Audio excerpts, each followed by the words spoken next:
Good morning. मैं Naveen Kumar Singh, director platform education centre private limited Patna. उम्मीद करते हैं कि अपकमिंग एग्ज़ाम्स के लिए आप लगातार तैयारी में लगे हुए होंगे और ठीक ठाक ही तैयारी चल रहा होगा, क्योंकि रिज़ल्ट लेना है। फाइनली सिलेक्शन अगर आप अपना चाहते हैं तो आगामी जो अभी से लेकर के 2-3 महीने का समय है, या यूँ कहिए कि अभी से लेकर के दिसंबर तक का आप टाइम फ्रेम लेकर के चल सकते हैं, बहुत ही महत्वपूर्ण होगा आपके लिए। अभी तो अगर रेलवे के संदर्भ में देखा जाए तो रेलवे ग्रुप डी का एग्ज़ाम, जैसा कि पिछला वीडियो में भी हम चर्चा किए थे कि अगस्त के लास्ट वीक से ले सकता है। हालांकि वो राजस्थान के एक न्यूज़पेपर का न्यूज़ था दिया हुआ कि 21 अगस्त के बाद, यानी कि अगस्त के लास्ट वीक से आपका एग्ज़ाम का पूरा डिटेल एग्ज़ाम शुरू हो सकता है, इस तरह का दिया हुआ था। लेकिन कई बार ये देखने को मिलता है पहले भी कि जैसे हिंदुस्तान पेपर वाले हमसे ही बात करते हैं, दैनिक जागरण वाले बात करते हैं, जो न्यूज़ हम उनको देते हैं हूबहू वो छाप देते हैं अपने पेपर में। और चूँकि न्यूज़पेपर पर विश्वसनीयता बहुत ज़्यादा स्टूडेंट की होती है और आम जनों की भी, इसलिए वो उस पर विश्वास करते हैं। लेकिन कोई ज़रूरी नहीं है, जब तक आधिकारिक सूचना नहीं मिल जाती है।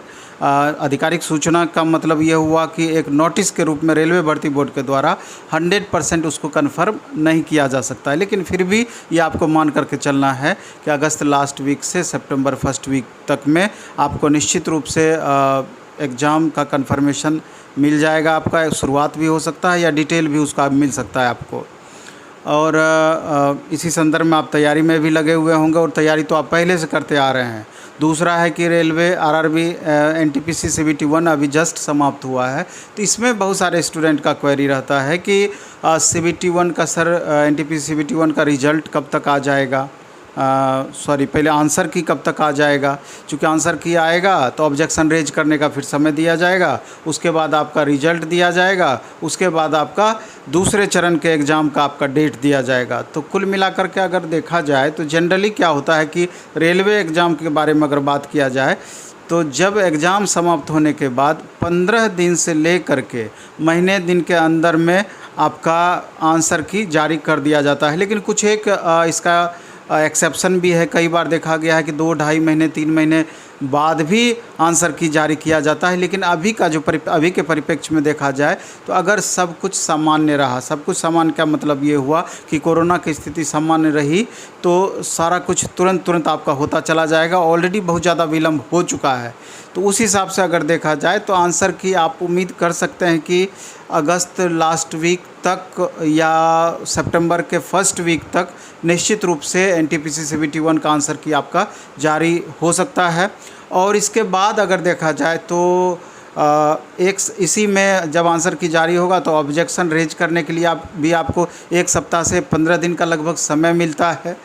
और जब ऑब्जेक्शन रेज करने का टाइम समाप्त हो जाएगा उसके 15 से 20 दिन के बाद आपका पहला चरण का रिजल्ट आ भी सकता है सीबीटी 1 का, एनटीपीसी सीबीटी 1 का। उस हिसाब से देखा जाए तो एनटीपीसी सीबीटी 1 का रिजल्ट नेक्स्ट मंथ में, यानी कि सितंबर लास्ट वीक तक में या अक्टूबर फर्स्ट वीक तक में आपका दे सकता है। लास्ट वीक तक में भी आपका आ सकता है अगर इस कैलकुलेशन के हिसाब से आप जाएंगे तो।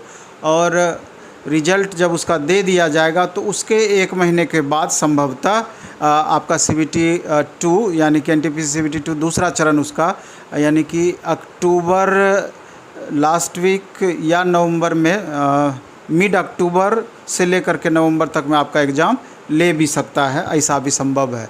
और इसको आप ग्रुप डी में मर्ज करके नहीं चल सकते हैं कि ग्रुप डी इस बीच अगर एग्ज़ाम चलते रहेगा, चूँकि ग्रुप डी का तो एग्ज़ाम लंबा चलना है, कम से कम 2 से 3 महीना ज़रूर चलेगा ग्रुप डी का एग्ज़ाम। चूँकि लगभग 1.25 करोड़ बच्चे इसमें एग्ज़ामिनी होंगे, तो स्वाभाविक है कि जिस तरह का एनटीपीसी आपका देखे कि कितना लंबा चला, उसी तरीके से ग्रुप डी भी कई चरणों में आपका एग्ज़ाम हो सकता है। लेकिन चूँकि इसका 7 लाख ही एनटीपीसी का रिज़ल्ट दिया जाना है, तो टीसीएस उस एग्ज़ाम को कंडक्ट करेगी, ज़्यादा उम्मीद है एनटीपीसी सीबीटी 2 को।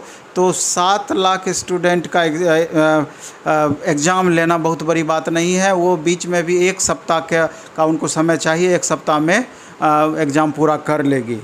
तो मेरा कहने का ये मतलब है कि ग्रुप डी और एनटीपीसी CBT 2 दोनों के सिलेबस में बहुत ही ज़्यादा अंतर नहीं होना है। अंतर होना है साइंस को लेकर के अंतर होना है, बाकी सारा कुछ लगभग आपको कॉमन पढ़ना ही है। साइंस वहाँ पर भी पढ़ना है तो, लेकिन यहाँ 25 क्वेश्चन साइंस पूछा जाएगा तो वहाँ 12 से 15 क्वेश्चन अप्रॉक्स साइंस सेक्शन का रहेगा। और नंबर ऑफ क्वेश्चन CBT 2 में 120 रहेंगे और यहाँ 100 क्वेश्चन रहेगी। लेकिन अगर आप अच्छे से पढ़ाई करते हैं तो एक साथ दोनों का तैयारी आपका होता चला जाएगा। दूसरा महत्वपूर्ण बात यह है कि अगर किसी कारणवश ग्रुप डी एग्ज़ाम्स में विलम्ब होता है, अगर इस महीने के लास्ट तक में अगर क्लियर नहीं करती है ग्रुप डी का एग्ज़ाम का, तो निश्चित रूप से आप ये मानिए कि फिर से एक बड़ा कैंपेन करने की ज़रूरत रहेगी। आप ट्विटर पे कैंपेन या फिर आप सोशल मीडिया के थ्रू इस पर फिर एक बार आवाज़ सबको मिल कर के बुलंद करना पड़ेगा, और तभी ये सरकार आपको इस मुद्दे पर इसको प्रमुखता से लेगी। पहले आप वेट एंड वॉच कर लीजिए 1 सप्ताह का। अगर नहीं 1 सप्ताह में आपका कंफर्म होता है, यानी कि 15 अगस्त तक में कंफर्म अगर नहीं कुछ भी एक्टिविटी होता है, तो फिर से एक बार लगने की ज़रूरत पड़ेगी। इस बीच में आप अच्छे से रिवीजन करते रहिए, तैयारी करते रहिए, और हमको उम्मीद है कि चूँकि आपका सब कुछ पढ़ा हुआ है, अगर बेहतर तरीके से आप सेट वगैरह बनाते चले जाएंगे, पहले का पढ़ा हुआ एक शेड्यूल वे में रिवीजन करते चले जाएंगे तो बहुत परेशानी नहीं होगी, रिजल्ट आपका आना चाहिए। लेकिन रिजल्ट इसके लिए आपको ये भी समझना होगा कि स्कोर ग्रुप डी के अगर संदर्भ में आप देखेंगे तो ग्रुप डी में हो सकता है कि आपका 70 से कम पे सिलेक्शन हो जाए आफ्टर नॉर्मलाइजेशन, चूँकि वो क्वेश्चन के प्रकृति पर निर्भर करेगा और किस बोर्ड में है, नंबर ऑफ़ वैकेंसीज कितनी है, वहाँ पर बहुत बातें इस पर निर्भर करेगी।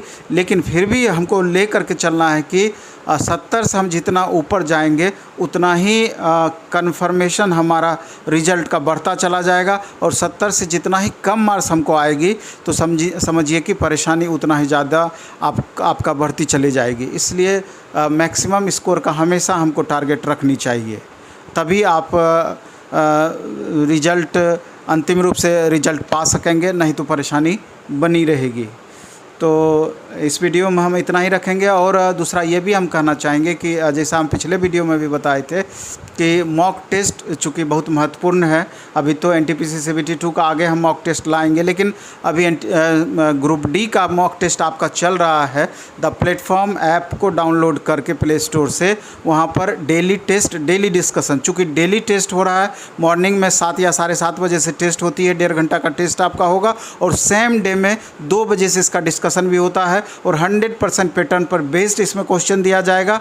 और डिस्कशन चूँकि बहुत ज़्यादा महत्वपूर्ण इसलिए भी है कि जो क्वेश्चन आपसे नहीं बनता है तो डिस्कशन में अगर आप पार्टिसिपेट करते हैं तो इसका लाभ आपको 100% मिल पाएगा। और फ़ी भी एकदम मिनिमम है, 100 रुपया में आपको 25 टेस्ट आपको मिलेगा, और हमको लगता है कि सफिशिएंट है ये।